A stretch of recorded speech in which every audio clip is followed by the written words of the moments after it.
কারো যদি নামাজের মধ্যে বিশ্বনবী মুহাম্মদ রাসূলুল্লাহ সাল্লামের খেয়াল আসে তাহলে কি নামাজ ফাসিদ হয়ে যাবে? তার উত্তর হচ্ছে, আমরা যে কোনো ইবাদত করি, ইবাদত করার সময় খেয়াল রাখতে হবে আনতা আবুদুল্লাহা কাআন্নাকা তারাহু ফাইন লাম তাকুন তারাহু ফাইন্নাহু ইয়ারাক।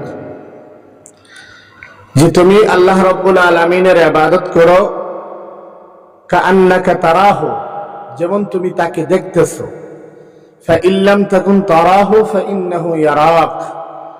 আর যদি তুমি এই কল্পনা করতে না পারো তাহলে তুমি জেনে রাখো আল্লাহ রাব্বুল আলামিন তোমাকে দেখতেছে। তো আমরা ইবাদত করার সময় আল্লাহ রাব্বুল আলামিনের ধ্যান খেয়াল থাকবে। আর অন্য কোনো খেয়াল যদি এসে যায় তাহলে মুফসিদাতে সালাত নয়, নামাজ যে ভঙ্গ হয়ে যাবে, নামাজ ফাসিদ হয়ে যাবে এমনটা নয়। এখন প্রশ্ন হচ্ছে যে বিশ্বনবী মুহাম্মদ রাসূলুল্লাহ সাল্লাল্লাহু আলাইহি ওয়াসাল্লামের খেয়াল যদি নামাজের মধ্যে আসে তাহলে কি নামাজ ফাসিদ হয়ে যাবে? তার উত্তর হচ্ছে যে বিশ্বনবী মুহাম্মদ রাসূলুল্লাহ সাল্লাল্লাহু আলাইহি ওয়াসাল্লামের খেয়াল, মুহাম্মদ সাল্লাল্লাহু আলাইহি ওয়াসাল্লামের ধারণা যদি নামাজের মধ্যে আসে তাহলে নামাজ ফাসিদ হয়ে যাবে না। অন্য খেয়াল যেমন ভাবে আসলে ফাসিদ হয় না, ঠিক তদ্রুপ ভাবে রাসূল সাল্লাল্লাহু আলাইহি ওয়াসাল্লামের খেয়াল আসলেও ফাসিদ হবে না। কেননা আমরা নামাজ পড়ার সময় আমরা যখন আত্তাহিয়াতু পড়ব তখন তো রাসূল সাল্লাল্লাহু আলাইহি ওয়াসাল্লামের খেয়াল আসবে। দুরূদ শরীফ যখন পড়ব তখন তো রাসূল সাল্লাল্লাহু আলাইহি ওয়াসাল্লামের খেয়াল আসবেই।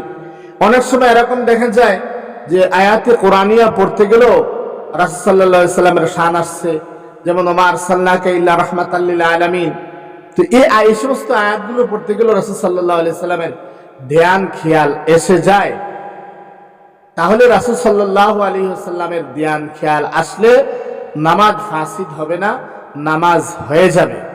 হ্যাঁ, কেউ যদি এই খেয়াল এমনভাবে খেয়াল আনে, রাসূল সাল্লাল্লাহু আলাইহি ওয়াসাল্লামের খেয়ালটা ধারণাটা এমনভাবে আনে যে আমরা এখন রুকু করতেছি, সিজদা করতেছি, বিশ্বনবী মুহাম্মদ সাল্লাল্লাহু আলাইহি ওয়াসাল্লামকে সিজদা করতেছি, বিশ্বনবী মুহাম্মদ সাল্লাল্লাহু আলাইহি ওয়াসাল্লামের সামনে রুকু করতেছি, বিশ্বনবী মুহাম্মদ সাল্লাল্লাহু আলাইহি ওয়াসাল্লামের সামনে সিজদা করতেছি, এরকম খেয়াল এনে যদি নামাজ পড়ে তাহলে তার নামাজ ফাসিদ হয়ে যাবে।